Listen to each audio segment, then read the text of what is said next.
your body under heat stress naturally as part of a defense mechanism in you to avoid a foodborne illness or your body will not make you hungry. You'll lose appetite. And that's basically heat stress working. It's just telling you, hey, your body's like, hey, you know what? We're under heat stress. Our body's really, really too hot. We're going to focus all the blood flow on our skin to basically regulate our temperature.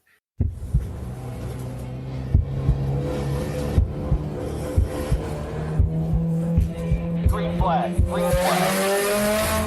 Welcome to the Blind Apex Podcast, where amateur club racers tune in to get faster.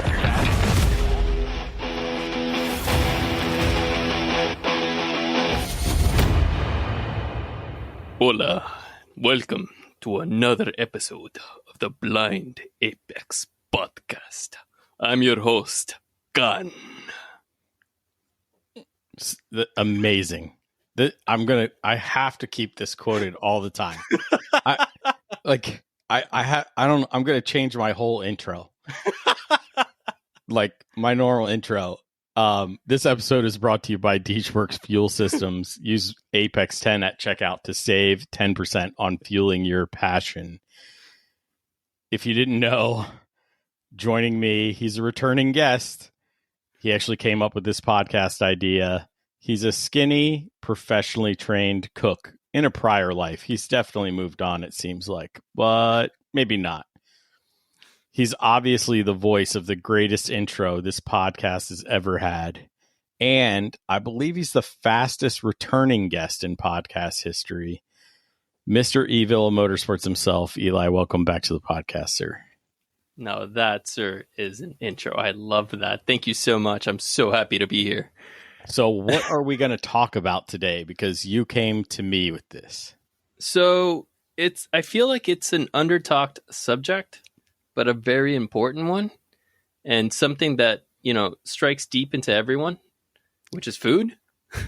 So I agree. And so my wife was like, you have 2 podcasts in one night? Oh, that's got to be terrible. What are you talking about?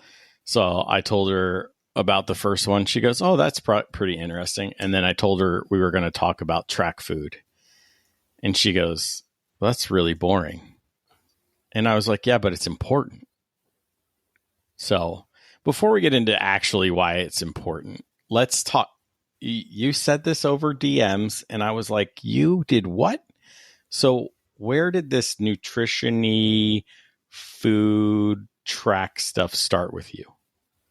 So during track life as well, I finished my bachelor's, and then I got involved in culinary school because I enjoy food and didn't want to eat sandwiches for the rest of my life. And so I did a year of chef training under Le Cordon Bleu. And so that's where I was able to get a solid grasp on food and how to make it taste better, recipes, not be afraid of basically a spatula and a stove kind of deal. And so fast forward, I worked for a while for a very high-end racewear manufacturer. Mm-hmm. Like, we made helmets, shoes, suits, you name it, everything made in France, custom made. Typical price on some of their mid-level suits is about $2,600 to $3,000, to give you an idea. I think it's the suit Jaime wears. You are correct. It is a Stan 21 suit, and his is the ST3000, which feels like pajamas because I have one as well. But one thing they focused on was heat stress management, and that's what got the ball rolling in my mind. Like, got really curious about heat stress management. One thing was the suit, right? To keep you cool, to keep you keep it breathable, because the main thing. So the main thing that I related to food and everything else as far as this subject was management of heat stress. And heat stress, according to the CDC, is basically is a combination of metabolic heat, environmental heat, and clothing and personal protective equipment, PPE, which results in increased heat storage within the body. So I wanted to give a solid dictionary as to why I got involved with focused on the food part. So we covered the suit as best as you can. Everyone's got in their suit, wants to make sure it's breathable. Some people will wear like a cool suit. Some people will wear, other stuff. Someone will have a hose and blow air and all that fun stuff involved, right? Mm-hmm. But nobody talks about food. I feel it's a really undervalued subject. It's something that nobody realizes it's important until they get food poisoning. And God forbid you're in a car that you inside the car is 130 degrees, even though it's like 90 degrees outside, because you have a basically completely gutted car with a hot exhaust that's running between 800 to 1200 degrees, sitting in grid for at least 5 minutes, right? Mm-hmm. So you're already cooking, and you have about 2 to 3 layers between your underwear, Nomex underwear, which varying, some are thicker than others, and then your suit, which some are thicker and more breathable than others, right? And then a lot of people will pick a cool color like black, so you just basically made yourself a magnet for the sun. So now you're cooking even more. And then on top of that, they just didn't want a dirty suit. They don't want a dirty white suit, right? Yeah, I don't blame them. I totally get that. My suit, one of my suits is actually orange. And I regretted the color because it got dirty so easily. Mm-hmm. But if I was outside in a stage rally at night, I'm at least a visible cone. Or if I'm in a racetrack, if it's an enduro at night or day, you'll see a moving cone and it'll be like, why is it moving? Oh, that's a person. So I'm more visible, and that was my goal. And I like the color orange. So me thinking, all right, well, I got the suit uncovered. Let's move on to food, because I feel like that's the most important thing, because it can make and break it on a track day. And it ties really well, surprisingly, to hydration, to staying hydrated in the track. And so to look up and to read and learn more about this stuff, I was reading case studies. One of them was fit almost perfectly to what we do in an odd way, was an NIH study, which was meant for military use. It's nutritional needs in hot environments, applications for military personnel and field operations. So those dudes are out in the desert, getting hit by the sun nonstop, in thick clothing and armor and all that fun stuff, right? Inside a metal box with no air conditioning. I'm like, that sounds familiar. Their windows are up. Yeah, exactly. Yeah, they have it worse than we do. So I'm like, okay, so there should be a lot of overlap, and there was, in terms of the food and dietary needs and what's required for it. So thinking of that in other cases, I was like, all right, well, what happens? What's the difference, and what can I do about it to apply it at the track? Mm-hmm. And that's when I started basically playing with different recipes and stuff like that. And then I'm all about track life, and I get how hard it is. And I'm thinking for everyone else, and I'm like, all right, how can I make something that's good, something you can make fast, something you can hold and not need silverware, right? And something that can either be scaled, meaning if you're doing it for a team, or if you're just doing it for yourself. And then also it's like, what's heavier on the body, and what should I opt out of it, and what should I avoid? Like deep fried foods, for example, which should be a given because it's so heavy in grease and carbs and stuff like that. And then other foods, like having stuff that's primarily like either dairy or something in the fish category, unless you have proper like storage to keep them cool throughout either a weekend or the day, as that can actually develop an issue as well, as a foodborne illness, so to speak. Yeah, we definitely don't want foodborne illness when we're trapped in a helmet, and we don't want to clean that up, right? Yeah, you don't want to clean that up. You're already nauseous and you're already getting cooked alive. It's not going to help. Right, absolutely. Yeah, I mean, what we're doing, we're putting our body under stress, and we need food and the proper hydration to do it. I think it's totally overlooked. I overlook it at the track quite often. My wife babysits me at the track and tells me that I need to eat and drink and do these things that I generally ignore. I was just a I just went to New Jersey Motorsports Park, and I was just there hanging out. And I had to remind myself often to do a couple things, use sunscreen and drink water, because I would find myself just not doing it. It was hot. It was miserable. It was disgusting, humid. Oh yeah. Why do I want to eat? Humidity catches you so bad. I was in Michigan, and the humidity was so bad. I learned a new phrase there called corn sweat. I think I talked about it last time. Yeah, you did. And me and Josh, we didn't eat for like 2 days. We just ate like one apple or two apples. That's all I ate. In the first day when I got there, I was like, all right, it's warm and muggy, and I was feeling it for several hours. I had a burger that same day. I felt terrible. I absolutely wrecked. Despite how good the burger was, I was miserable an hour later. There was nothing wrong with the burger either.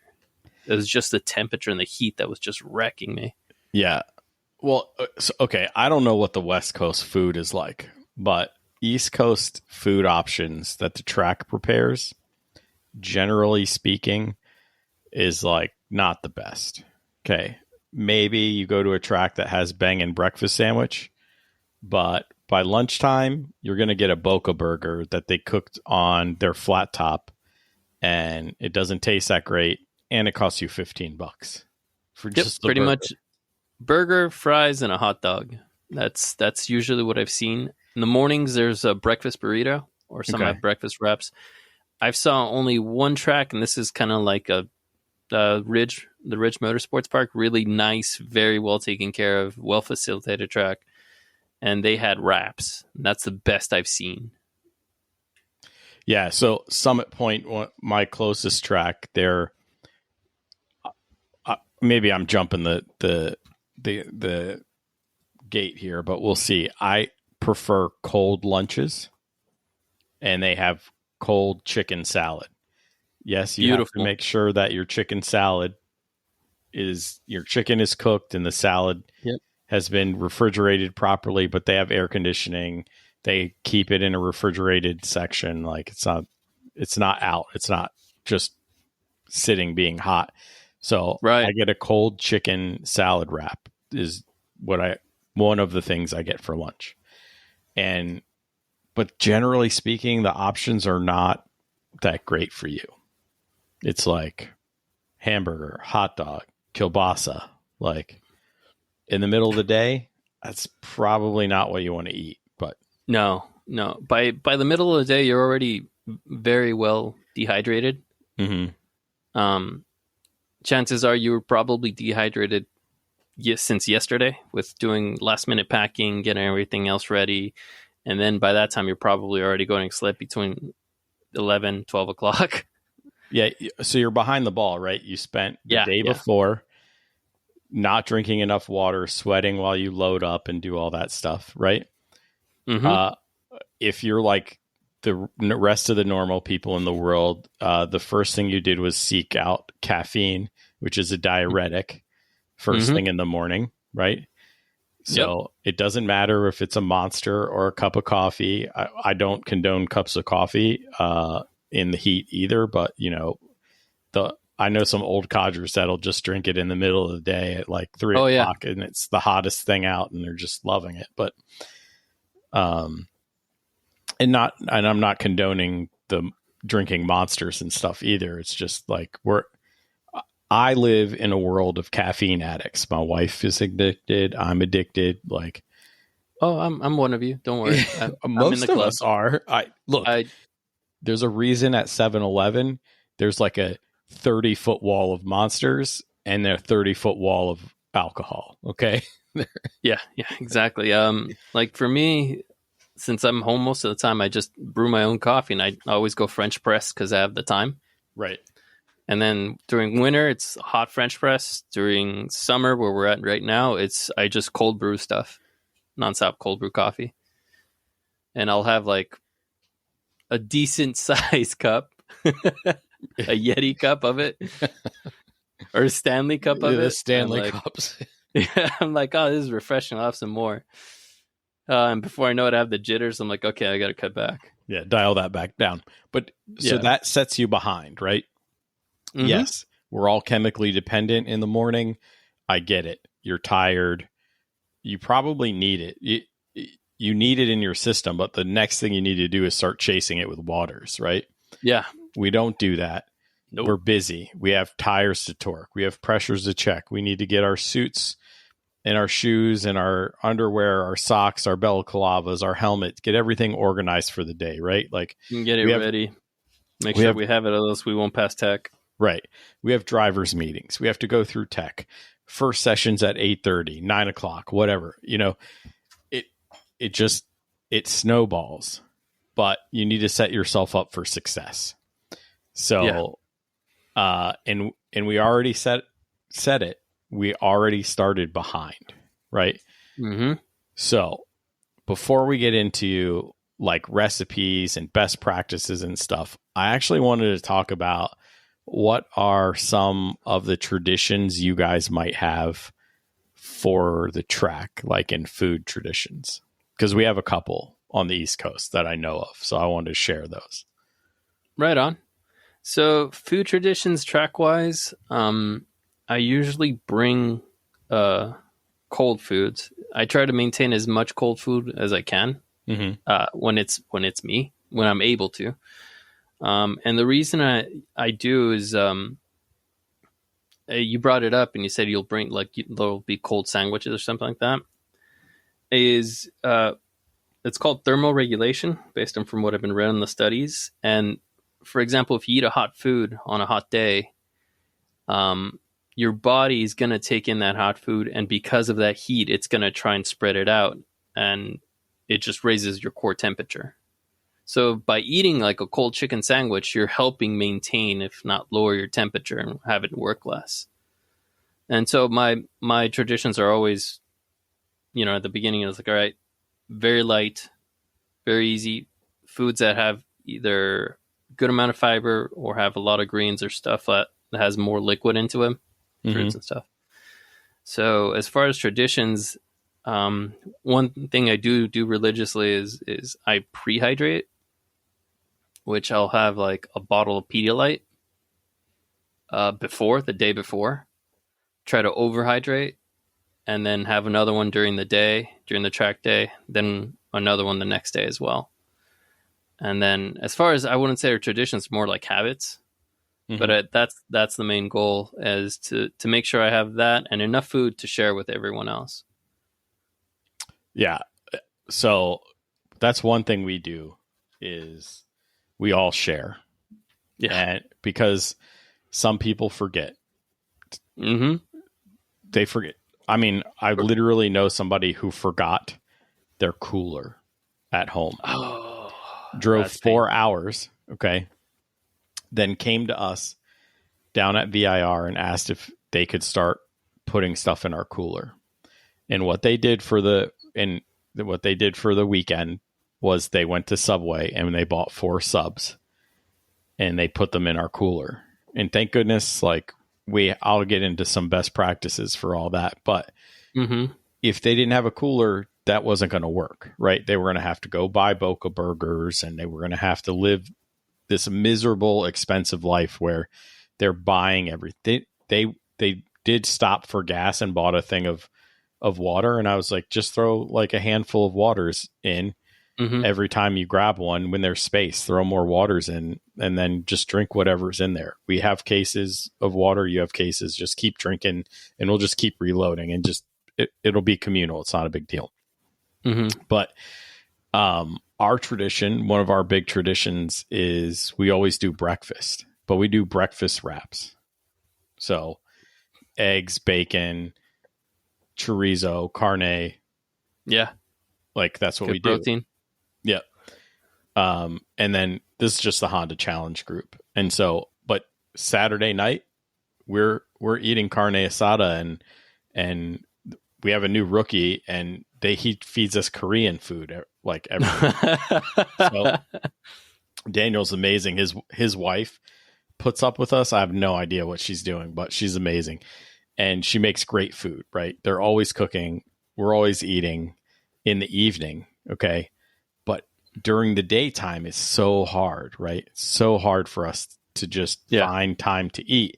And so we have to do quick things. The NASA Northeast guys on Friday nights before the race weekend really kicks off, they do this big pizza party. Whoa. They used to like grill pizzas and finish them with like the roof propane torch. So they'd cook. So you'd melt the top. They cook the dough and then start making the pizza as the dough is cooking, and then melt the cheese and the toppings on the top with the propane. Oh, that's torch. Brilliant. So that's some good ingenuity. Right. So we have all these traditions, but they usually center around like the big meals, right? Like the evening meals. Those are when our traditions are really kicked off, right? Yes, we need our proteins and stuff, and at least it has salt and things. As we need salt doesn't kill you, okay? People, like, it's not what raises your blood pressure. There's other things that are involved with your blood pressure, and you need the salt and the electrolytes. Actually, it's funny you bring that up, because in the military study, they did studies on salt intake and how it was required. The interesting part about it was they undersalted some, a control group, and then they oversalted another one. They gave them double. So one group had like salt, the other one had about 8. And during the beginning days, which is more important to us because we're going to be at the track for about 2-3 days, right? There was a massive variance in dehydration and performance between the undersalted group and the oversalted group. Or I wouldn't say oversalted, but they gave them the regular amount of salt. So salt does play a very important role as far as, nutrient, what your body's looking for. Yeah. So I feel, I agree with it. And then like Pedialyte and stuff like that, saline, they have salt. So your body does need, and you sweat that out. Like, I mean, people will have rings on their shirt of just solid salt at the end of one day. I'm a heavy sweater, it's for sure. Like I have sweat rings on my suit, like after a morning session. Sometimes it's terrible. Oh yeah, absolutely. Yeah, but it's natural. I mean, you have to both of us, we all agree that when you're in a car, especially a race car, you're cooking at over 100 degrees easily. Yeah. Oh yeah. Yeah. So let's talk about better types of food versus what we should be eating. Let's go into, have you ever seen the articles or the website Eat This Not That? No, I've not. I feel like what you provided is sort of like a Eat This Not That sort of thing. So I'm trying based on my experience and what I've seen. Yeah. So let's talk about that for a little bit. You said no burgers, leave the burger alone, right? So one thing I do want to differentiate is there is a difference in diet for a driver versus a crew. Okay. Because I don't want to get crucified by you guys. I love all you guys, but I don't want to get my butt kicked on track and say I can't have burgers because of you. It's like, no, wait, listen. It's gonna be a different diet for a driver than it is for a crew member. Crew member, you can have burgers. I mean, you're gonna be chilling. You'll be in the shade. You'll be helping out. Yeah, you're enduring the heat as well. Don't get me wrong. And you are suffering like the body, the heat stress. It's interesting. So heat stress happens basically the moment you go to the track, whether you want it or not. Like even if you're not picking up a wrench, you're already in an environment that your body is not used to. And that provides heat stress. So if you're used to, being at home at 70 degrees, 75, and you're at the track where it's going to be 90 degrees easily with a blaring sun, your body's struggling to adapt. And heat stress is basically that time between the moment your body adapts to the weather to when it started, when you first got exposed to it. That's basically heat stress. It just gets compounded for what we do, racing and suits and working on and all that other stuff. It's more load on the body, if you will. Yeah. So, continue. Sorry. No, you're right. It is different. The hydration needs may or may not be the same. You like as a crew, you need to hydrate, right? As the driver, you also need to hydrate, but because of those sustained high temp outings, you probably lose more in a shorter amount of time. So everyone has to stay hydrated. It doesn't matter which group you're in, but the driver has a little bit more to be aware of because they have those higher periods of stress generally. Look, man, if you've thrashed on a broken car in the middle of the sun, it can feel darn near the same, right? I get it. Oh yeah, no, I agree. I'm not discounting the guys outside. I'm not. I'm just, the way I can explain is some people don't have a crew. Sometimes it's just the driver doing the whole wrenching on the car and getting on track. I've been there so many times, and I get it. But the best way I can explain it is that you're burning the candle at both ends as a driver, more likely than not. And the crew, I love the crews, and I crew as well. It's like, all right, you can take a step back once the race is on and just watch the car, and hopefully nothing breaks. But if everything's going well, you're just sitting there in a shade on the top of either the paddock or the control, and just looking at the car, enjoying the shade, having the water and everything else, watching the guy drive. As for the racer himself, you're basically in that hot bucket for a good 45 minutes. So you're cooking. Yeah. One of the guys I can't remember who it is. Those big garden thermometers? Oh, yeah. I've seen those in cars, and I'm like, why would you want to know? It actually kind of probably is helpful to know what you're going through. It'll educate you on like maybe how to train your body, maybe figure out like exercise and endurance, and maybe do a sweat loss calculator or study. There's different ways to do it. It'll calculate how much you sweat, how much salt you lose, those kinds of things. And you need the temperatures usually in some of the calculators. So it could be helpful, but I'm just like, why would you do that to yourself? No, I agree. I think it's more torturous because I have a thermostat in my garage, and I just look at it when my garage is warm. I'm like, okay, it's like 90 degrees outside, but it's like 101 inside my garage, and I'm working in there. I'm like, okay, I think I'm gonna call it. So I keep looking at that gauge. I'm like, no, we're done. But some people, it's like they have to know. Me, if I had it, I would have it in an area where the camera can see it, but I won't. Out of sight, out of mind. Yes, because I'm going to be cooking in this thing one way or another, regardless of what that gauge says. Yeah, good to know, but not worth me knowing in the moment. I already have enough distractions. I don't need to see what I'm cooking at. Oh yeah, I actually think I'm going to turn my lap timer around so I can't see that either. But it does help. I'm one of those people as well where I can't look at the lap timer because I'll get frustrated the moment I see it go down because I screwed up on one turn, and I won't be able to reflect on the following lap or the corner after that or the corner after that one until I try to get my bases together. And I was like, okay, I got to get back on track and start this again. So to some people, it helps. To other people, it's not. And I think it varies in the application as well. In endurance racing, it helps to know, as far as if you're trying to keep a steady time consistently, to stay on track for as long as possible. It's not about setting the fastest time. It's just about being consistent, setting that same lap time over and over again.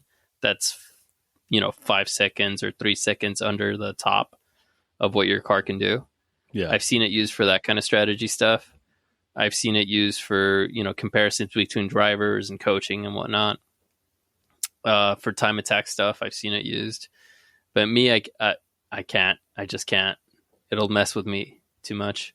So I'm looking at your notes, and the notes you sent me, and then you decided to create a stack of your own, another extra set of notes. But you talk about portion control. And yes, so sir. I do want to tackle that. One, because I'm fat and I need portion control in my life in general. But two, how does it apply to us at the track? Because we don't really want to eat anyway, right? Like, right. when it's hot, we generally don't want to eat. So how do we eat enough of the right stuff, I guess?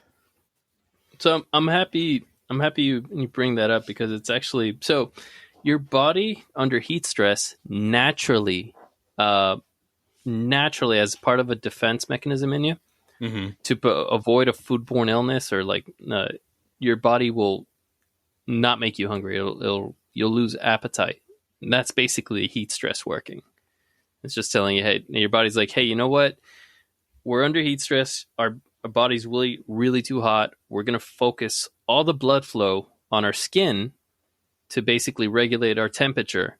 And because, we have so much, only a limited amount of blood in our body, it's basically taking away all the blood from the metabolism, from your stomach area of the system, which focuses on basically like, going through your food and taking it apart and separating nutrients, all that fun stuff. It just focuses and puts a priority on your skin now, which is why you have a loss of appetite. And it's a natural thing. It's not like, bad per se. So I wanted to mention that, and that's based on the studies that I've brought up. So now, portion size is important, because one thing to manage heat stress well, because of what I just said, the fact that your body's focusing on your skin, not on your stomach anymore, is managing portion sizes of what you eat. And it can be something as simple as, let's say you have like a small little wrap, like a chicken wrap or whatever, a Caesar wrap, whichever you prefer. And it's roughly the size of your hand. And you're like, okay. Or if it's like, a longer one, it's like the size of two hands, only eat half of that if you can. If you're not feeling it as much, take a couple of bites, eat a quarter of it. Just something to have your stomach, to have it settled, right? And then you don't have to eat all at once. You can graze throughout the day. If you don't want to do meats, which is perfectly fine, even though your body would appreciate some leaner proteins, because you are also burning a lot of calories. And in a sense, it's going to get those calories either from your from what you're eating, or from your body in one form or another, like muscle and whatnot. So a couple bites and then just put it away and you're okay. Or take a couple bites of an apple. Just make sure it's like, colder, right next to the cooler, next to the water. Just, brush it off and take a few bites and just call it good. Even if you're taking a few slices, just something slight, just to make sure there's something in there. You don't have to eat until you're full. And quite honestly, they do not recommend it. Like, they recommend do not overeat. It'll make the situation worse. So portion sizes, it'll vary from person to person, but generally speaking, if you eat, maybe I'm thinking of a normal size. I'm trying to find a reference. If there was like a hamburger or a sandwich, the perfect place is a sandwich. Take like 2 or 3 bites. If that's all you want, if you're like, what, those 2-3 bites are more than enough, I can carry on. I would complement it with water instead of eating more, or complement it with Pedialyte or something like a cold liquid.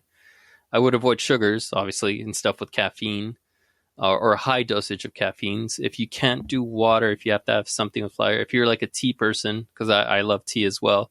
One way I can get a slight amount of caffeine but get more water is I would get, one of those little, the Bigelow little tea bags that you would pick up anywhere in the store.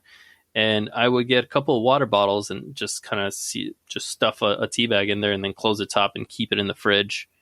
And then if I get a little bit of taste, a little bit of flavor versus just water, a slight dosage of caffeine, but not enough to dehydrate the hell out of me like a solid black tar coffee at, hot.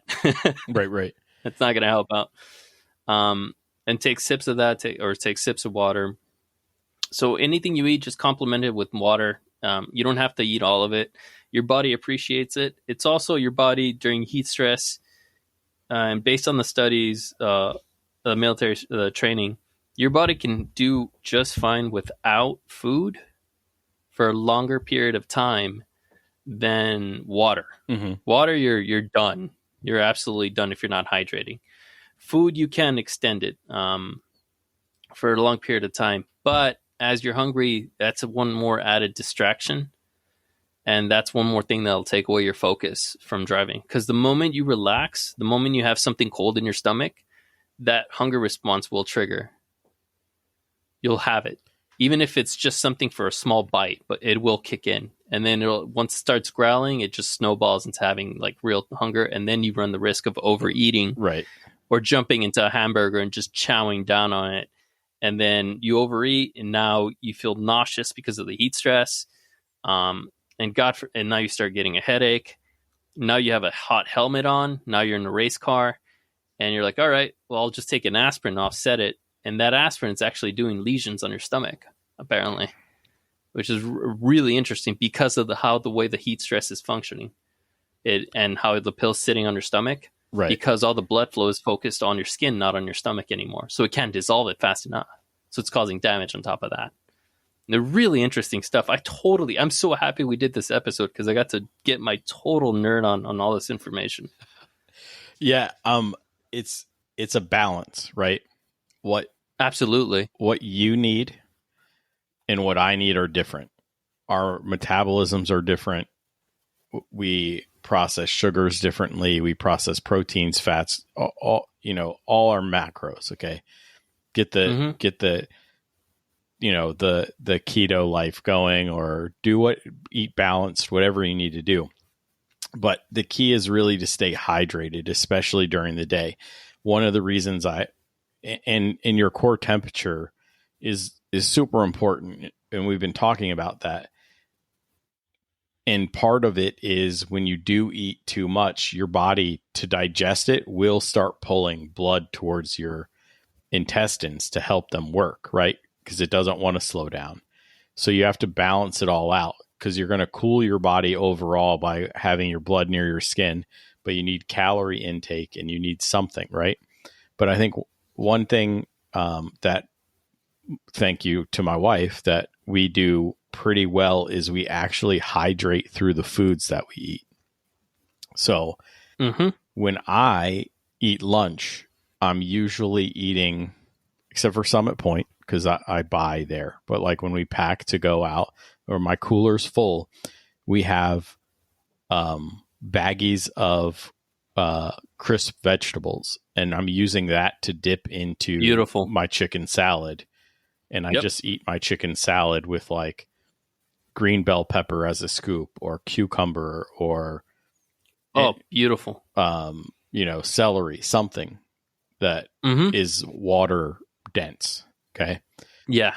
So you're passively hydrating yourself by eating vegetables, while adding additional calories that your body wants to burn. Right. It's beautiful. That's a perfect even iceberg lettuce, despite the fact that it has not a lot of nutritional value, I'll still take iceberg lettuce because of the water content that it has in it. Correct. So it's beautiful. Yeah, bell peppers, cucumbers, those are exceptional. Celery, it's great. No, those are perfect vegetables. Now, some people may not like them as much, but they make a massive difference in terms of how your body feels while you're on track and driving. Yeah, absolutely. If you're going to take in calories, you might as well take in calories that help you, right? On all accounts. So it's sort of the thinking that we have when we eat at the track. One, nobody actually wants a hot meal in the middle of a hot day, right? And two, I don't need the bread because I don't carbohydrates in me don't get along. So I have to use high fiber or water dense vegetables with my proteins and fats, essentially. Understandable. But you're doing great by managing one important thing that a lot of people neglect, and that's fiber at the track. Yeah. Well, it's hard to get on. Oh, yeah. That, right. We used to do certain dishes, and I'll talk about it because it still has its place. We have some events that are still cold. We race into October.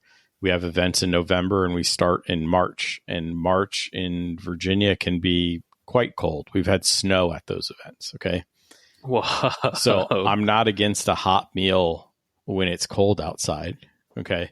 Oh, I agree. It takes more effort, but Because at that point, you're going to manage it in the other direction. You want to keep your body warm enough to operate. You need it in its optimal zone. But yeah, so it's a balancing act that we all have to pay attention to, and it's all personal and trial by error. You know, you're going to find things that work for you and things that don't work for you. And I'm a big planner, so we plan a lot of stuff, but we also do that hot wash at the end of the weekend and go, well, we'll talk about foods. We'll come home and unpack the cooler, and we're like, we didn't eat any of this barbecue. Even if it was cold barbecue, we didn't eat any of it. So we stopped buying it. We used to buy a quart of the chicken salad and stuff at the local barbecue place. We stopped buying the barbecue because we just don't eat it, you know. But we will smash that chicken salad, you know. Oh yeah, but now you know why. Yeah, you'll know that your body doesn't, based on heat state, it doesn't want to eat. Correct. And despite how good that barbecue ribs or chicken or pork, I love pork. It's not going to settle well in your stomach. It'll mess you up, and it nothing sucks more than spending thousands of dollars to go tow and prep a car to go to an event for it to be ruined because the food did not settle well while you were driving. Yeah, for sure. And you want to be everything settled, because the Spec 3 guys started this rank the track bathrooms. And I'm not a public bathroom kind of person anyway, but I'm not real fond of any of them. So you don't want to spend a lot of time there. So. Oh no, I agree. The best ones, in my opinion, that I've seen is the Flying J, or all the trucker stops. The truck stops, like that. Generally, they're, despite what people believe, man, they take care of those bathrooms so well. I'm like, all right, I'm not gonna go to no like Chevron or whatever gas station. Like I'm going to the truck stops. They have showers there, and their bathrooms are clean, and I appreciate them. For sure. So let's talk about some of our recipes. You've had on your notes, it says no grill and grill required. Yes. In our paddock, you'll see Blackstones, you'll see camp stoves, and you'll see crock pots. I love them all. We don't see a lot of like propane grill and or any of that stuff, but the Blackstone, the camp stove, and the crock pot. But what do you have for us, Eli? So I did two different versions. I did one because I used to drive my car to the track, and I want to bring this one up for those guys that don't have grills, that don't have the space, more or less. They probably have a grill at home, but they can't take them. Make friends. So I did a section for make friends. Yeah, set up a plan. That's honestly the best way to go, and the best way to mitigate your costs across the board. I remember Jaime's wife, Caroline. Mm-hmm. I love her brother. Her brother, when he would come to the track, he would bust out. His prep was immaculate. He would have a grill. And I was like, dude, you need a tip jar so I can give you $20 because this is exceptional service. And I'm not leaving here until I pay you something. It was just so good. He took care of us, made spam musubi, all this fun stuff. I was so in love with that man. That was so awesome. So because of that, I was like, okay, it helps having a network of friends. Yeah. But I also want to bring up in some cases, sometimes it's going to, whether it's a trek guy just getting started, I always want to have something for them to have a setup. Right. Where it's like, okay, it's just going to be me. Or if they're doing a test day and it's just them, or a random track day, like there's SCCA Track Night in America. They do track days on Tuesdays and Thursdays. $140, which is cheap, and worth it in my opinion, because I've done them. Bargain. Yeah, it's a bargain deal, but not everybody can take Tuesday or Thursday off. You know what I mean? So I try to think of those kind of situations. So I offered 2. And then, believe it or not, I never got to play with a Blackstone grill or a grill at all on track until I was doing Grid Life with KDM Tuners, because they needed a cook, and that's who I was. On top of a crew member, I was the chef there. I mean, so that's my first experience. You went to Cordon Bleu, man. You're my chef too. And I'm more than happy to cook for you and the wife and the team. More than happy. That is the team, the wife and I, generally. So I have 2 different things. And then I brought up a couple issues as far as like sanitation, because that's always a very important part. Yeah, I have a section for pro tips, so let's keep the sanitation, I think, in the pro tips when we Cool. get there. Perfect.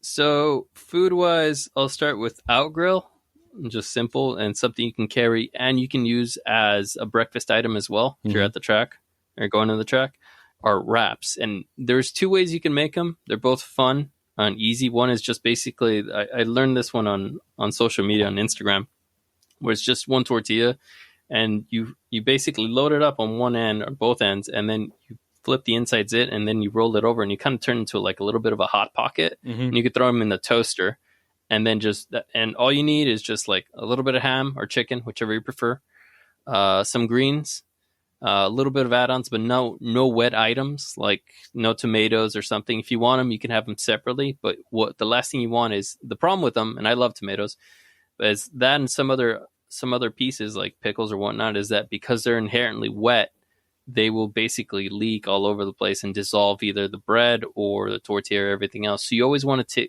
take stuff that's generally dry as it is, like a slice of cheese, a thin one is relatively dry. Like cabbage is dry. Greens, if you buy them from the store and they're already pre-washed, they're generally pretty dry. They don't melt apart. They'll hold. And deli ham, which is generally not wet. Or if you cook your own chicken like I do, it's generally already nice and it's not like soaked or anything in that category. So that, if you want to roll them, if you're a master roller, which is for all the years that I've done in chef culinary school, I still struggle to wrap a burrito. It's one of my lifelong goals. I might end up working for Chipotle just so I can master the skill. You need a part-time job at Chipotle. You'll get it in no time. Or you'll get fired. Exactly. So. Yeah, just the forbidden overloaded wrap. And then I'm like, all right, that checks my mark. That's one of my lifelong goals to do. So wraps are easy to do, and they're fully customizable in the fact that if you have dietary needs, or your partner has dietary needs, or your friends have dietary needs, like some are vegetarian, some are pescatarian, like only fish, you can easily adjust it, and they're super fast to make and easy to make, that you can prep them the day or 2 days before and they'll hold. So I think wraps are massively a great benefit.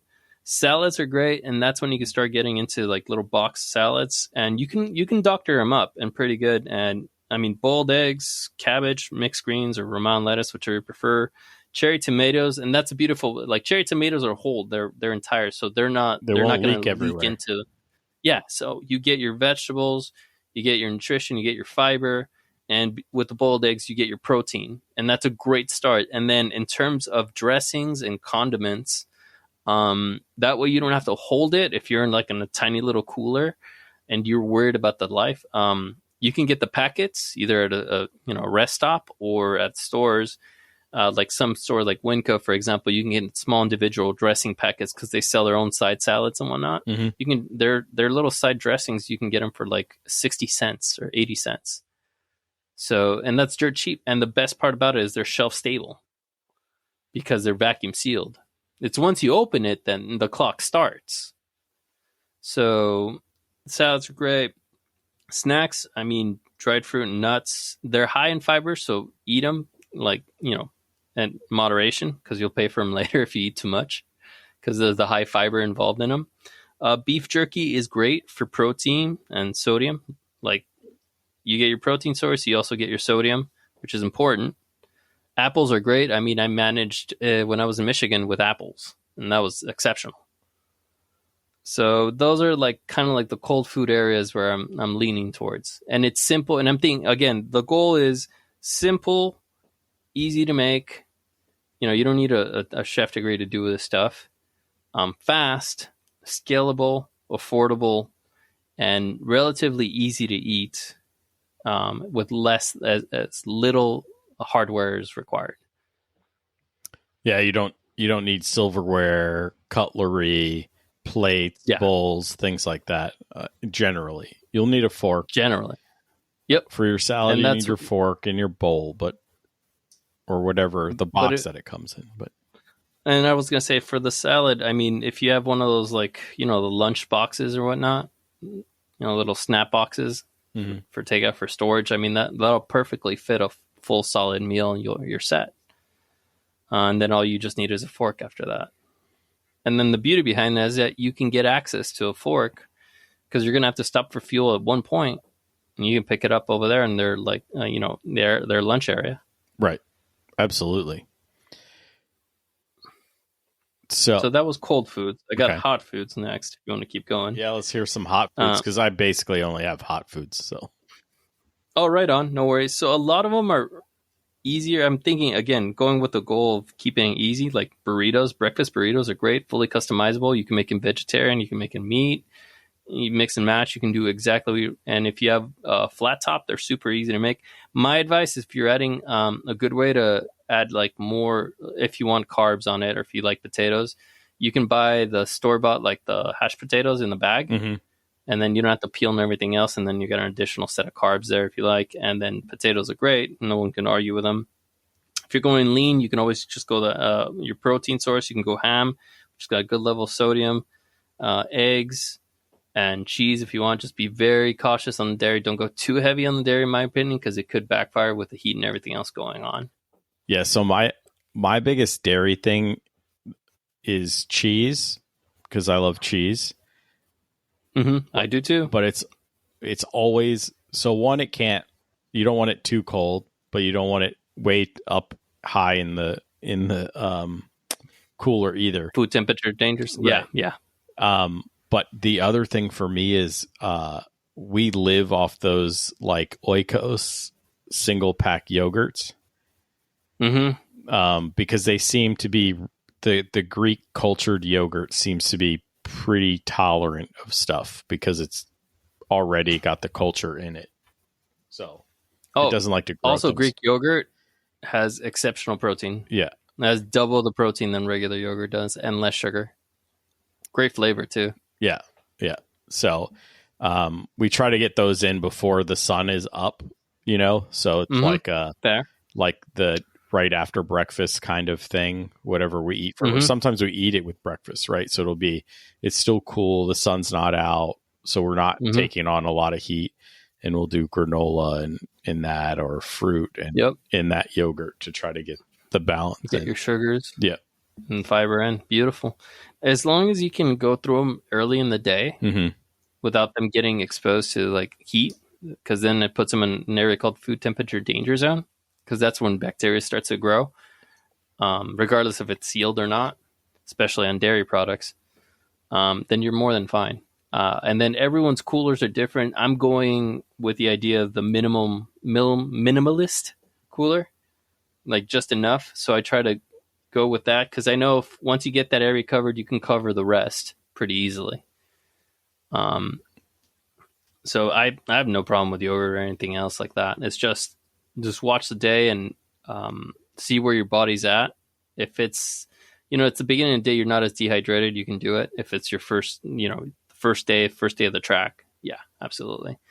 Second day, it starts, I don't know where you're at dehydrated. I don't know how hot the day was and how much you were exposed to it and where you were at sweat-wise and whatnot. It can start taking a heavier load on your body. It can sit there longer and it could develop issues overall. Don't get me wrong. I love yogurt. I eat it every day. So. All right. So I've got some recipes, some legit recipes that we use, and they tie into my pro tips. So I'll go through them and then we'll start our pro tips. Okay. Right on. So in the evening, usually after the sun sets, my wife and I will start cooking dinner. And one of our favorite dinners is nachos. Okay. So a bag of chips It's shelf stable, sealed. It's usually in a bag. It's definitely not in the cooler, right? We get like one of those fairly big disposable aluminum pans. Yep. I have a container of pre-cooked taco meat. We cook it before we leave. Cheese, any of the vegetables we want, right? And basically we mix it all up in that pan. We cover it with aluminum foil. And we personally use a Camp Chef camp stove, like a 2-burner. I set it on low. It usually will scorch like the bottom chips, but we just need it to warm and like melt the cheese. And we get salt from the chips. We get hydration from the all the vegetables like onions and olives and green peppers and jalapenos and all that stuff. And then obviously the protein and stuff from the meat and cheeses and stuff like that. And I mean, sounds so good. Yeah. And we always make too much. And so I always find my inebriated friends and I go, here, finish this. Right. Like, and they need it. They need all that stuff because they're putting their body through hell when they're, drinking. Oh, absolutely. So they need to soak it up and they need to get whatever they can out of what they're eating. Right. And what I found is when I was making notes for this episode is that we do a lot of one pan things. So one of the things we also do is this one pan breakfast. We do basically skillet. It's one cast iron skillet that we use. And we get those pre-done shredded potatoes, sausage, vegetables, and then eggs.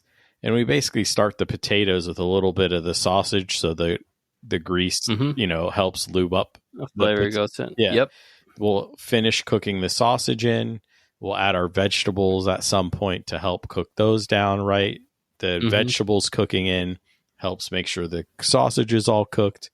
We throw in the eggs and basically we serve it in a bowl, right? We try to keep it pretty minimal and keep the cleanup going. But my wife's favorite meal is it only takes a little bit of prep. Okay. A couple nights before I salt a New York strip.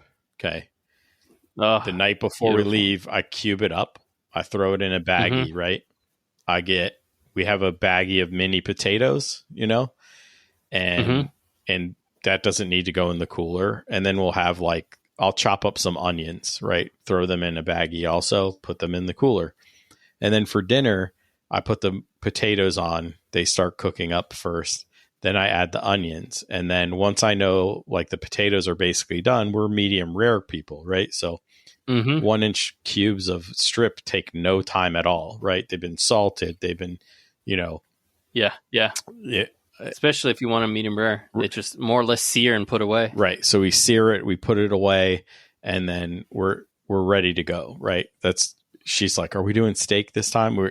It's usually our Friday night meal or our first night at the track meal. But she loves doing it, and it's easy cleanup. It's easy to make. You got all your mise en place done. So mise en place is French, basically everything in its place, meaning you do all the prep. It's a lot like racing. It's like you do all the prep, like in the professional area, they do all the prep already ahead of time. So by the time it's time to start the meal, it's just bam, bam, bam, bam, bam, done. So, and you did it perfectly. A+, sir. Well, so that's where most of my pro tips come in. Is this one we plan? We're incessant planners in our house. I don't know why. It's just what we do, right? It's a good curse to have. It is a good curse. But what that does is a month out from the event, she's like, what are we going to eat? And then, because we're not as frugal as Jaime, but we're pretty frugal, right? We search for the things that are on sale that we need to meet for our track event foods. Okay. Oh, same. I love going to the sales and seeing stuff that's half off price, whether it be chicken, beef, or pork. Yep.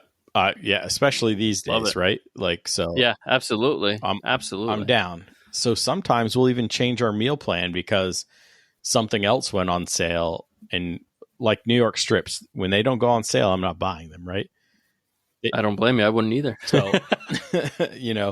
but if they're on sale, we got it. Okay. But if they're not on sale, we're changing it to something else, like brats or something like that. Yeah, sausage, brats, bacon, chicken breasts, something, and then we'll do something similar, right? So, I actually wanted to talk about in the pro tips, what is the food temperature safety range? Do you have the numbers?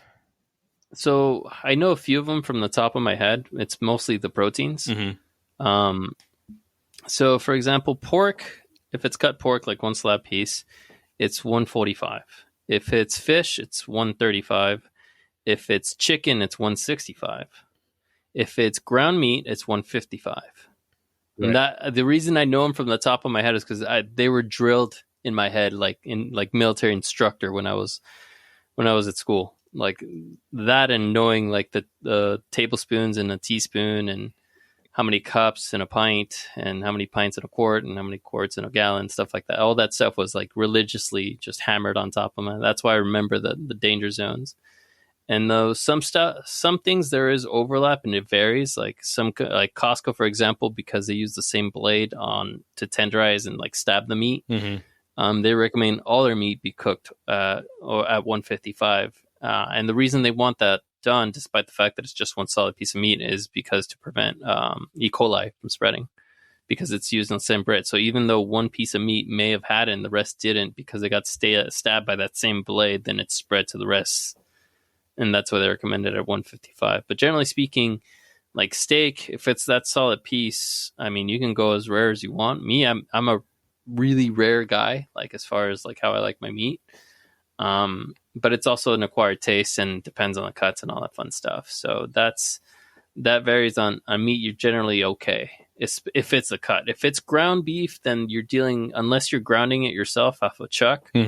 Generally, I would stay with the 155, and that's basically get rid of E. coli. Because when you buy ground beef from the store, wherever you go, it's that ground beef is coming from multiple different cows.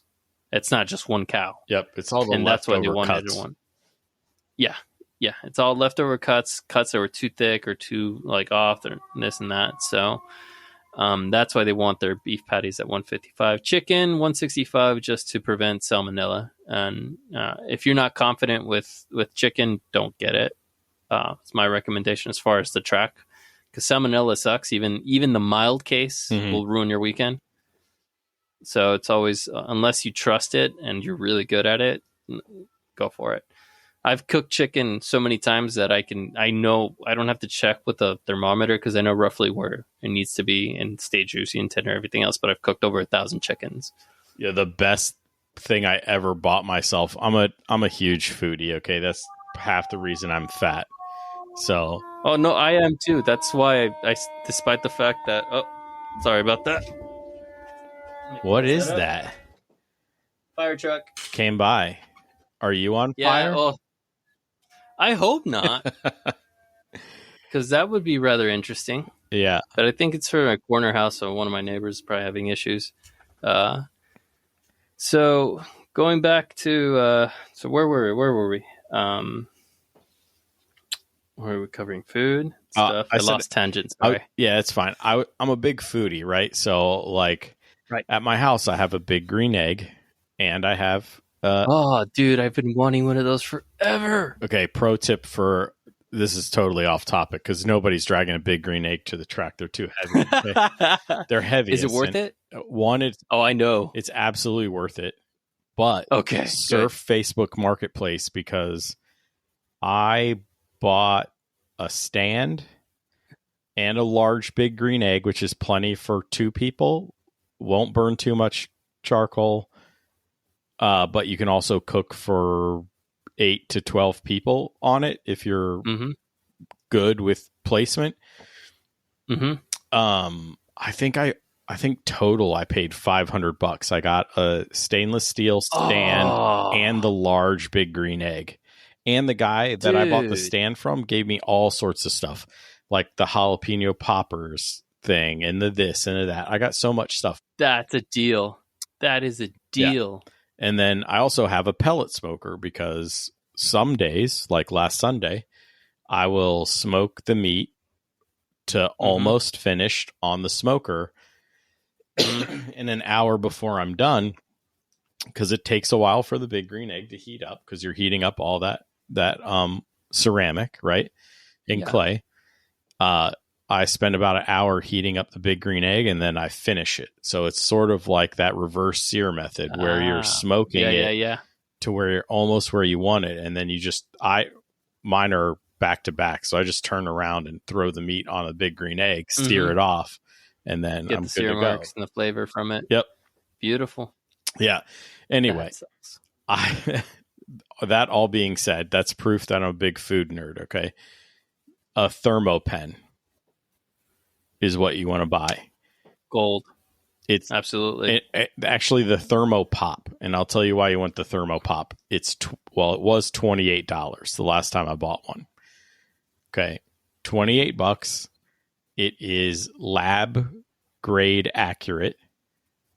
It's nice. within 0.2 degrees. If you're 0.2 degrees over, I promise if you pull it, it'll still be juicy. Okay.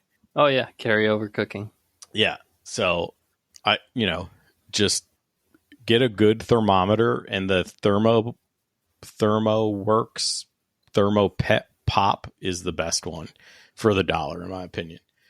Pro tip. Oh, absolutely. Especially when dealing with chicken. Especially when dealing with chicken. Yep. And so that's the worst one. You can so the beauty, like for example, if you're cooking pork, you can easily overcook it and be fine because it's over 145, and there's so much fat content in it that it's hard to dry it out. Right. Burger patties, they typically go pretty quick. So you're okay there. Fish is the equivalent of a sear on all sides, and it's already ready. And steak is up to choice on that one. That's Yeah, the only trick is pork. You don't want to underdo it because you could get that brain amoeba thing, but whatever. Oh, yeah. Nope, you're not wrong. But generally speaking, it's easier to overcook it and be okay. Like, is what I'm saying. 'Cause a lot of people fear overcooking stuff. Like chicken, for example, you overcook a breast and it's already dry within seconds. And pork, you have a little bit more leniency if you like pork. Just wanted to mention that. And if you cut them even in thin slices, they'll cook fast. And if you can almost get them like dark on both ends, and it still will be moist on the inside, depending on whether you got what cut you got, which is like pork butt, for example. Yeah. So, my wife is deathly afraid of that. So every time I cook, oh, no worries. Every time I cook pork, she's like, "Did you temp it?" And I'm like, "Yes, dear." I cook it so much we're fine, and then I look, and then I follow a lot of the same principles that I do with chicken. For example, to tell the way I see it, if a chicken's cooked, because I rarely use a thermometer, but I've done a chicken like thousands of times. I've yet to catch salmonella. Just to be clear, I'm not saying everyone else please use a thermometer. So I'm not endorsing it. I'm just showing some signs of what I look for. If the joints are loose, if the juices are clear, those are usually my indicators. I'm like, okay, this bird's good. Yeah. And then if it's firm. Yeah, I mean, those are the signs. I'll still temp mine, thanks. Oh, yeah, no, absolutely. I totally get it. Now, when you wait for the juices to go clear, but then no more juices come out, you overcooked it. Yeah, you overcooked the bird. And chicken jerky is terrible. Chicken jerky is not the best. No. I will say that. Yeah. I like beef jerky, but chicken jerky is not the best. Right. So, some other pro tips that I have are pre-chill your cooler. I don't know where you store yours, but mine is usually in the shed or in the garage. And so the day before we're going to pack and go, I bring it in the house. Right. And so it gets not whatever the 100 degrees temperature in the shed when it's only 90 degrees outside. Yeah. Right. It becomes whatever we have the house set at. 75, 72, 68, whatever your house is, it starts to acclimate to that. The other thing my wife does very well, and we're fortunate because we have space for one of those coffin freezers, is she usually takes half a case of water and freezes it. Beautiful. And then the day before we leave, we put the frozen water bottles in the cooler, and that helps pre-cool it. And then I don't have to pay $10 for a 3-pound bag of ice at the track, because the ice that we bought at the gas station to top everything off lasts all weekend. So beautiful. So to add to that, one trick that I found out and works just about in every cooler is if you add a towel, like, a shower towel on the top and then close the lid on it, it's an extra layer of insulation.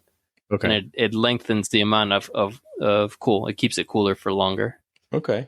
I'll actually try that. Anything to help not have to go leave the track to buy cheap ice or spend way too much money on crappy track ice. So. Oh, I agree. And I freeze all my water bottles and then just use them as a cooler. And then basically on the little cooler we have, I put, I tuck in a towel in there, because it's all about maintaining the cold air and preventing it from escaping. So if I can build as many layers to insulate it and keep it cold, it lasts me longer. It's worked out really well for me. Okay. Yeah, I'll definitely try that one out. The other thing is two things whatever that French word you said about prep, food prep. Okay? Oh, mise en place? Yeah. So I saw this on a stupid Instagram reel, right? And I didn't think it was worth trying but then I did, and now we do it when we do scrambled eggs. But we pre-scramble them and we put them in a clean old water bottle. So now I don't have to worry about eggs in the cooler and breaking eggs prematurely. The packaging they're in degrading because they're touching water.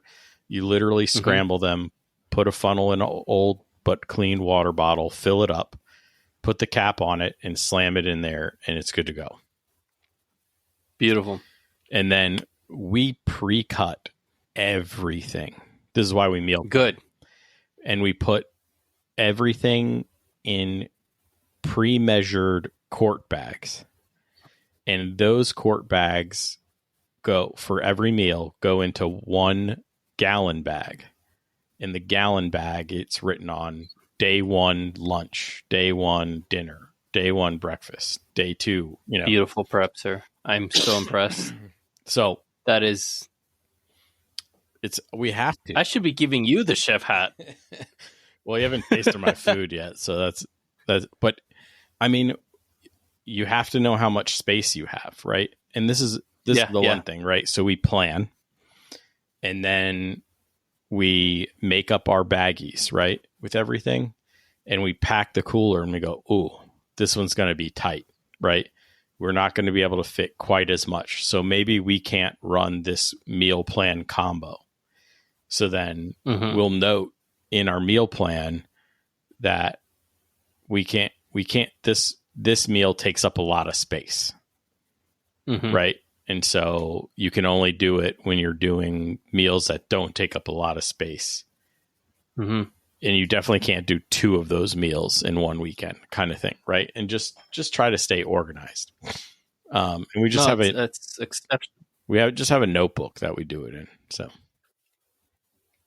but yeah, I'm just going to ship you a chef hat. You're certified in my book, sir. Well, but I'm the fat chef. You're the skinny chef. So that just means your food tastes better. Never trust a skinny cook. That was a French saying. Well, I mean, it's not true. With that said, I have pro tips as far as how to make food taste immediately better. Okay. On a budget. Okay. Let's ball on a budget because tires are expensive. Exactly. So all you need, and you can get them at any store, Walmart, doesn't matter. Kosher salt, do not use the iodized Morton fine salt. No, avoid that at all costs. Kosher salt, the coarse one. It's easier to control the salt flavor and not over salt the hell out of it, because a lot of people are scared of salt because of that. And I don't blame them. So kosher salt, coarse kosher salt's great. If you can't get kosher salt, then sea salt is fine. It's just as long as it's coarse, so you can control it. Pepper, don't be afraid of it. It adds a little bit of heat. If you like heat, if you want more heat, you can add more pepper to it. It's additional flavor. It's cheap. You can get it in a bottle for like $2. Yep. And then to add an additional 3 that I highly recommend that I use all the time: garlic powder, onion powder, and paprika. And you are a god among men. Sounds like you're making a rub for a brisket or something.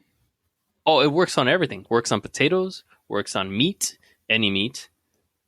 It's perfect. Like, you add seasoning, everything else. And all you do is just basically mix it together, add whatever you like. You can do it on eggs if you want, salt, pepper, and then add garlic to it. If you wanted to do, like, for example, breakfast burrito, you can add garlic powder and onion powder to it, and you just get more flavor out of it. It's like $2-3 each, and their shelf life is immaculate. It'll last long. It'll last you the season. Oh, if not a couple of seasons, but yeah, exactly. And it just heightens the level of taste and flavor to it, to the point that even if you're not that hungry, at least a couple of bites will make you want to take 1 or 2 more bites. I'm like, okay, that's enough. At least something to scratch the itch, and then have something in my stomach. Absolutely. I mean, nobody wants to eat bland food. Okay, like, it's a travesty. It is to see unseasoned chicken in social media. I cry. A tear runs down my eye every time. Yeah, it's just this travesty, this pain that I see. We call it white people chicken. So, hey, it's in defense of white people chicken. I've seen it in other cultures. I will not name which other cultures, but I've seen it. Let's just say the cultural culinary, it's not carried over from family to the next younger generation. There's some missing spots there. It's part of the reason I got a culinary degree, actually. Yeah, my mom made me take home ec when I was a kid so I could not just eat ramen and peanut butter and jelly sandwich for the rest of my life, and it worked. Yeah, I took it because I love food that much. I did. There was a master class, and a chef just talked about the egg, and everybody was like, oh, that's cool and everything. I was just fascinated. It was completely fascinated. I'm like, okay, this is what I want to do. I want to make it taste good. And then I made one dish, and my mom loved it, and I'm like, that sealed the deal. I'm like, that's it. And now look at you. You're slinging KDM parts with a side of burritos and wraps on the side. Oh, are you? But oh yeah, I try to. When I was in KDM Tuners, I was basically replacing parts and feeding everyone else, so I might as well. But I may start a restaurant. Who knows? That's also the school paid for itself because I ended up meeting my wife there too. See, oh, totally worth it there, right? Yeah, she was a pastry chef. I was savory. So you need the right food truck with enough towing capacity to bring the Kia, right? And a wing. You're right. Yeah. And a splitter. Yeah. It just needs a little space inside for that. No big deal. And then you could just sling the Kia is so reliable, right? So you could just sling, burritos all day out of your food truck and pay for your weekend. I guarantee you the track will kick me out. Oh yeah. Yeah. Well, first thing, there's a new competitor right there, and then 50%. How dare he? Yeah. Yeah, right there, lost. And it's like, did you see him? He flavors his food. We have no chance against this man. Right. So the only way I can think that I can possibly get away with that is skip towing the race car and then basically race the food truck. I mean, we'll have to strategically place the cage so your hood vent goes up in the right area in between, The main hoop's going to be fun.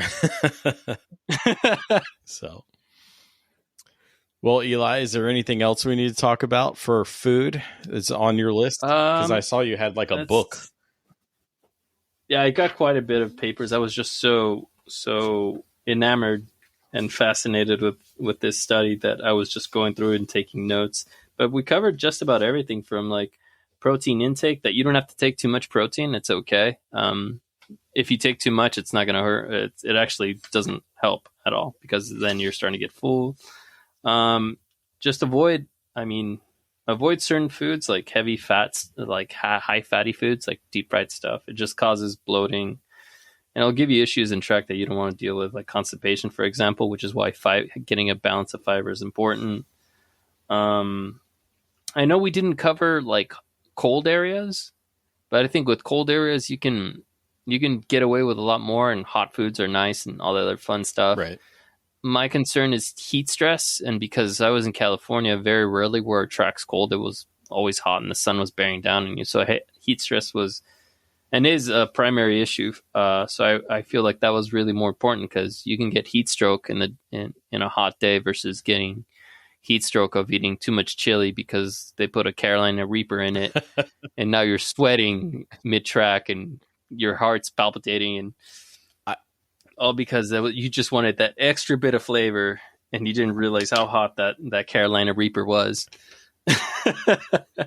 You want to taste chili. It should still have kick to it, but you don't need to like blind people with it. But I completely agree with you. I'm a big chicken when it comes to like hot, like jalapenos and stuff like that. So I just focus on making food as flavorful as possible, which is why I mentioned the spices. One thing I did want to mention was sanitation. Yeah, I think that's really important for everyone. Important. So the way I get around it, and I was getting around with very limited options when I was in track, because I was working on cars and I had to make food fast, and then I'd go back on a car and then make food and cover the team and cover the drivers. So and I didn't have access to like a sink or anything like that. So one way I got around to make sure that stuff's completely sanitized is through Clorox wipes, a water bottle, paper towels, dishwasher spray, and then just like paper plates and plastic silverware are great. Like one time you don't have to worry about anything getting, building up in between the fork and whatnot. On some items, like if I would do like a slaw, which is very easy, very flavorful, like cabbage slaw, is once I was done, you'd have a separate bowl. I'd have a bowl. I'd basically clean all the excess off with a paper towel to make sure it's basically free of as much fat as I can. Then I'd go with it with water, and then afterwards I'd dry it out, and then I would go with it with a Clorox wipe to make sure I got rid of all the grease and everything else into it. And then on Clorox, you can let it sit for a bit on the wipes, and I recommend if you want it fully sanitized, you can let it sit for a bit and then dry it up, and then you can wipe it off with a clean paper towel or rag, whatever you prefer. And those are like little things I would do. Like I would clean the knives with a paper towel to get all the excess off, and then run through it with a Clorox wipe. And if you don't have access to like as much water, like a sink to wash all that fun stuff off, that's one way to keep stuff like sanitized. And then the grill, obviously, like you scrape it and then you clean it, and then you would use maybe like a damped paper towel, and then just run through the grill and just basically get all the excess grease off and everything else, and then you can season it after that and do what you wish. And one way I would clean the grill is I would use salt, like coarse salt, and then a dab of either vegetable oil or canola or whichever oil you prefer for your grill. And then I would just use it as a scrub between a paper towel, just pressure it. So you're seasoning it. You're using the salt to basically get all the heavy pieces out. And then you clean it off, clean all the excess salt and everything else. And it's a lot easier to do. So that's one way I do it. I have a grill at home, well, my house, and I got sick of the cast iron stuff because it would rust immediately because I always get rain over here. So I ended up just basically making a stainless steel grill, and I didn't want to buy a Blackstone.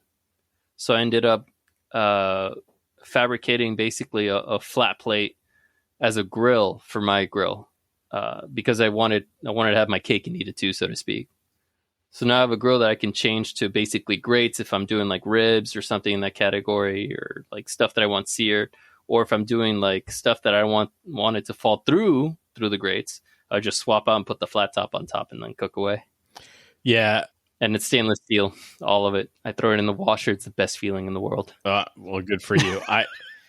I also, the outside cast iron is terrible. Mm-hmm. It won't survive. It doesn't. I can't dunk it in enough oil. Yeah. to make it survive like a winter out here. So, yeah, but I do all my indoor cast iron stuff with salt. So, yeah, beautiful. That's how I season my cast iron stuff too. I use salt, and oil on it. But as far as outside, I mean, if you're able to, I highly recommend just, buying some flat sheet of stainless steel, 1/8 inch thick. If you want that grill, and just, have them bent in, weld the edges up, boom, stainless steel. You can leave it outside. If it gets dirty, you just bring it inside, wash it real quick, scrub it, it's clean, ready to go within minutes. You're good to go. Yeah, and you can actually polish it. Yep. With like Barkeeper's Friend when you're done, and then clean it all the way off, and you can get it darn near nonstick. It doesn't take much oil to keep stuff off of it. So, oh yeah, it's immaculate, especially because you can polish it. Yep. And you just bust out the equipment. I got the Barkeeper's Friend on my flat little grill, and then I got a buffing. I got to use one of those buffers. Yeah, I just went to town with it. Out of control. Do you polish your cast iron too in the house? So I haven't polished my cast iron yet. What I've been seeing on videos is a lot of people are basically sanding them super smooth to get that non-stick to it, and I think that's what I'm end up doing with my pans. I think I'm gonna buy a cheap Lodge and try that. We take cast iron with us to the track, so that's what we cook with. Right on our camp chef. So, I'm gonna buy a cheap Lodge and try it and see what I can do. I always thought that the ridges were what helped the food not stick, because the oil would be like just under the ridges, and then as it would bubble. But I digress. An hour and 25 minutes into a food episode. So.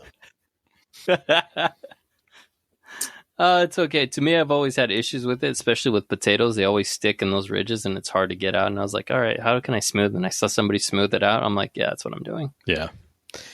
So we'll see who gets it done first, and we'll report to each other our findings. Yeah. I have all the stuff to do it, and I need to restore a big kettle. So we'll see. I probably won't get to it till this winter, but race is on. It's been a pleasure, sir. I didn't realize you were such a foodie. I really appreciate you coming on again. I owe you big. Oh, thank you again for having me. Thank you for having me, and thank you for talking about this subject. I feel it's really important. I know a lot of people get bored with it, but it's really important because, studies are finding like high-fat diet impairs muscle function and increases risk of environmental heat stroke. And this is on a mice study by the NIH. And these mice, it was mice, obviously, but there's a lot of studies can be done on overlap, and you can see some similarities. So I took it as, hey, this does work. But the only thing I want to mention is that this study was 105 degrees for 1 hour. If you're doing a race at 45 minutes, if you're doing an endurance race, you're in there for 1 hour at easily over 105 degrees in your car in a suit inside you're managing that kind of stuff. I feel it's important because I don't want anyone to get hurt, and I don't want, a lot of people talk about water, hydration, and kind of scoff it off and then chow down on a burger and a cup of coffee, not realize that they put themselves in higher risk than they actually believe. So thank you for making this episode. I appreciate it. All right, brother. It's been a pleasure. All righty, sir. Thank you again. Have a good one. Until next time, keep working on yourself, keep working on the car, and let's get faster.